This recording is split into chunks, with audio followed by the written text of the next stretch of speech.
స్వామియే శరణమయ్యప్ప. మా ఊర్లో జరుగుతున్న అయ్యప్ప మహాపడి పూజ కార్యక్రమం కంటిన్యూషన్ లాగండి ఇది. అయ్యప్ప స్వామి వారికి అరటి చెట్టు పెరటితో అందమైన పందిరి వేసి 18 పడికెట్లనైతే ఈ విధంగా ముస్తాబు చేశారండి. అయ్యప్ప స్వామి వారి ముందర కొబ్బరికాయలు ఆవు నేతితో దీపం అయితే వెలిగించారు. పవిత్రమైన 18 పడికెట్ల మీద దీపాలంకరణ చేసి భజన కార్యక్రమం అయితే మొదలు పెట్టారు.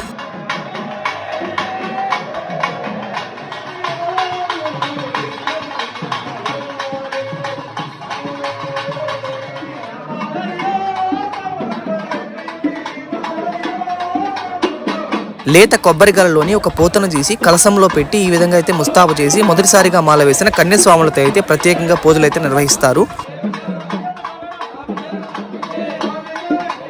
కన్యాస్వాములందరూ నిప్పు కాగడాలతో కలసం చుట్టూ అయ్యప్ప శరణు ఘోషతో అయితే ప్రదక్షిణ చేస్తారు. మహాపడి పూజలో భాగంగా చివరి అంకమైన పడిపూజ కార్యక్రమాన్ని నెక్స్ట్ వ్లాగ్ లో అయితే మీకు చూపిస్తాను. మన కంటెంట్ మీకు నచ్చినట్లయితే వీడియోను లైక్ చేసి మరిన్ని ఇంట్రెస్టింగ్ విలేజ్ వ్లాగ్స్ కోసం మన ఛానల్ ని వెంటనే సబ్స్క్రైబ్ చేసుకోండి. స్వామియే శరణమయ్యప్ప.